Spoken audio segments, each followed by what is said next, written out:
ci wolof donc dama ni man xaw ma xam nga maanaam booy def liggéey nit ku nekk ci ginnaaw sa yoon newul ci moom entreprise nga amal affaire entreprise yi maanaam lancé nañu appel d'offre entreprise yi ñëw nañu joxe seen offre wane ni ñoo gën a yombale te am nañu stock moo tax ñu jël leen ci wàllum transport bi aussi noonu la ñoom en fait ñun wax naa ko léegi prix bu ñu joxe bi maanaam dafa nekk prix boo xam ni prix bu yomb la prix bi moo gën a néew nu ñu koy pratiquer ci marché bi donc ci loolu maanaam am nay entreprise yu bëri ñoo xam ni ñoo nañu participer ci entreprise yooyu UDE ñoo na participer et comme dañ leen fixer prix boo xam ñun ñoo leen fixer prix yi ñu nangu ko ba tàmbali jotee te mënuñoo xaar ñu commencé tàmbali ak ñoom mais lu may fàttali mooy amul benn entreprise bu gagné maanaam lu ñuy wax tout le marché du transport amul. bu ñu jëlee entreprise dañuy wax par exemple dañu lay jox région par exemple le premier samedi bu njëkk bi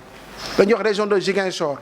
région de Matam région de Kédougou région de Louga ak région de Diourbel jox ko benn entreprise mu dem yóbbu bu deele soité ñu xoolaat beneen région bu ñu koy jox donc amul kenn koo xam ne nañ wax yow yaay gagné lii wóolale les transporteurs indi nañu ñoom rencontré nañu sama DAGE maanaam le 2 avril ñoom le 1er avril la ñu bind lettre adressé ko seen ministre de tutelle maître Oumar Youm c'est vrai defoon nañu maanaam lu ñuy wax benn communiqué le 28 avril mais ba ñu ñëwee waxtaan ak suñu DAGE sama DAGE bi le 2 avril ñoom dañoo waxoon daañu dellu siwaat waxtaan seen biir indi liste ay camions le 10 avril ñu yónnee benn liste boo xam ni à peu près une quarantaine de camions la donc yàlla def na ñoom fu mu nekk nii le 14 avril bii passé tàmbali nañu liggéey indi nañu 15 camions yoo xam ni chargé nañ ko démb chargé nañ lu mat ci ñeent fukki camions ak ñaar te dama leen di yëgal ni ñun lii nga xam ni mooy ceeb bi ci 100 000 tonnes ñu bëgg ko yóbbu ci ay fan yu néew bu ñu ko bëgg a yóbbu ci fukki fan il nous faut am lu toll na ci juróom-benn téeméeri camion tey jii fi may waxee yéen ñaar téeméeri camion la ak juróom fukk ak ñett donc képp koo xam ni maanaam am nga camion yàlla yonent bi ngir yàlla mais indi sa camion c'est aussi simple que ça bu fekkee transporteur am nañu 1000 camions mais nañu indi 1000 camions bu ñu amee 1 million de camions nañu indi 1 million de camions mais c'est pas compliqué donc vraiment amul xuloo amul xeex te transporteurs yi bu ñu ma indilee 600 camions képp koo xam ni dañu doon contractualiser amul dañ lay bàyyi mais jeex na. donc man gisuma lu ci jar a wax lu ci jar a ceew ku bëgg indil comme da ngay maye état bi ñun essence dañuy jël moo ñu gënal man je cherche 600 camions ku mu indi 600 camions ma jël ko amul benn problème. Voilà, merci monsieur le ministre. Nous allons retrouver notre confrère de RFM Babacar Fall. salaamaaleykum monsieur le ministre. maaleykum salaam suñu Fall. waaw da nga waxoon ni da ngay leeral mais sa leeral yi dese naa leer. ndax boo jëlee société bi di Avanti ak Afri nga xam ni Afri Enco nga xam ni benn nit moo ko moom mi nga xam ni daanaka ceeb bi lim leen ci jaay ñu ne jege na 18 milliards ci ni ngeen ko bindee nga ni itam gendarmerie ak armée dem nañ constater stock yi ku stocké 18 milliards ci CFA ci mbirum ceeb fan la ko stocké est-ce que mën nañ xam bërëb ba ndax yow dem nga ca ba seetlu ni demal ci plateforme monsieur Fall da ngay demal ci plateforme fële fu ñuy jëlee ceeb bi ceeb bu ku fay joxe Avanti mooy joxe ceeb bi fu nekk nii fu nekk ceeb bu dugg Sénégal les 8000 tonnes et poussière fa la jógee donc ñun waxuñu waxu caaxaan waxu dëgg la ñuy wax donc loolu moo am boo bëggee lu leer da nga fay dem ngir yàlla yonte bi nga seet lu ñuy wax amul dara luñ ciy nëbb amul dara luñ ciy làq. léegi ma daaneel rek. bisimilah boobu ci question bu ci bëggoon toftal ñu ni moom mi ko gagné 18 milliards yi sa xarit la loolu dëgg laa mu dëgg ak itam li may daanelee mooy boo ko waxatee ma porter plainte non c'est vrai boo ko waxatee ma porter plainte. ah pourquoi. non parce que da ngay jaxase ci loo xam ne tegoo ko fenn. non jaxase moom mënoo cee porter plainte ab laaj laa la laaj. ab laaj la. waaw dëgg donc damay terminer waaw kon du sama xarit léegi boo bëggee ñu jubóo du sama xarit xaw ma ko jeex na. léegi li may daanelee mooy.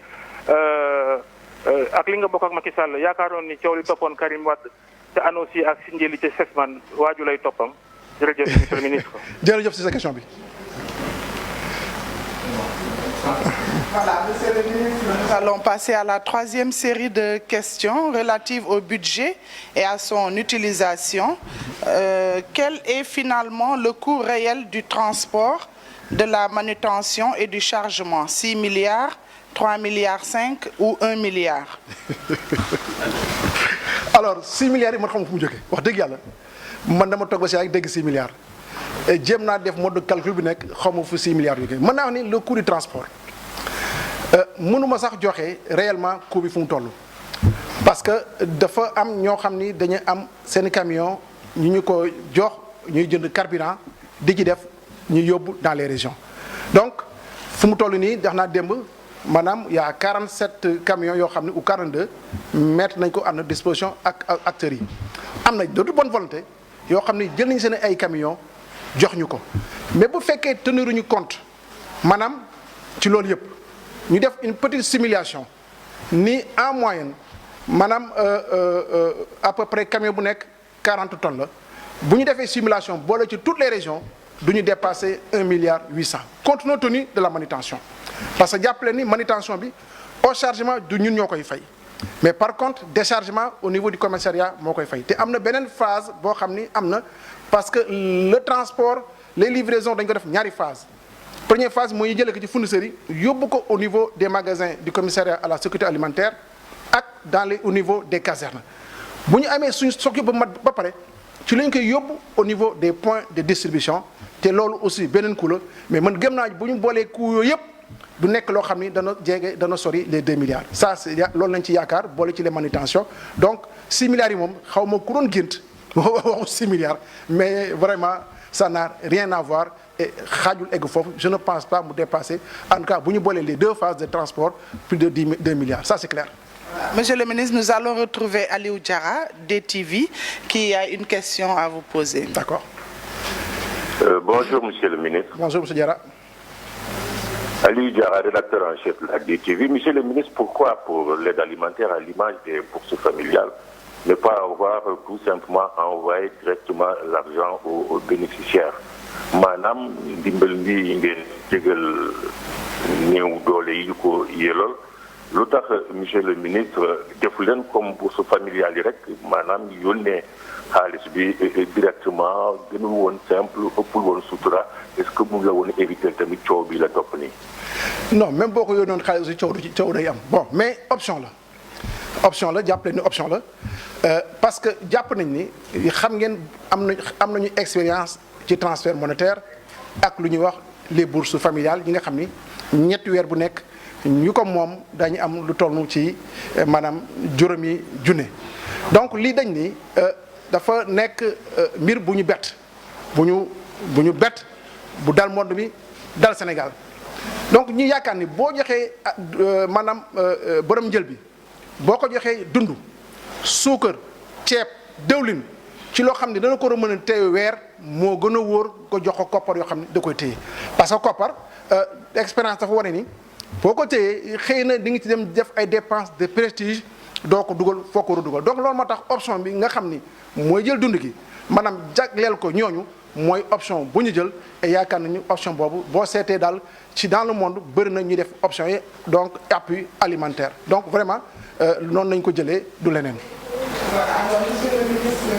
Question. Il s'agit de Seydou Nourou Niass, journaliste à Safina FM. Il demande à combien sont évaluées ces denrées et les frais liés à la distribution et combien reste-t-il de l'enveloppe dégagée? Bon, loolu yaakaar naa ni na xaar ba ñu pare ñu def bilan bu ñu defee bilan bi daañu wax exactement dund gi lii la jar transport yi nii la jar tous les frais liés au ciblage lii la jar ak tous les frais d'approche nii la jar bu soobee suñu borom bis bu ñu paree mbir mi daañu def bilan bu leer nañ fu mu toll nii leen laa tal lenn mooy Sénégal dafa metti nit ñi sonn nañu nit ñi liggéeyaltuñu man nan la ñuy def ba nga xam ne lii mooy dund gi mu teel a yegg ci askan bi mooy sama objectif équipe moom la ma président sant président keroog dafa ni ma dama bëgg 15 jours dans 15 jours mu pare xam naa ni 15 jours dana jafe parce que dana jafe loolu waaye daañuy fexe ba nga xam ne même bu ñu ko deful 15 jours du ñu sori 15 jours yi. donc loolu mooy suñu objectif lu bëri maanaam daf ñuy jéem a détourner te bugguma mu détourner ñu sur l'essentiel lu gën a yomb mooy jënd ceeb joxe ko waaye lu gën a jafe des na mooy joxe bi war ko jox 1 million de ménages ci ay xawma 553 communes ci ay plusieurs points de distribution loolu mooy jafe loo tax may ñaan askan bi man na bëgg ñaan askan bi ñu bàyyi yenn wax yi loo xam ni amul bopp amul genn amul njëriñ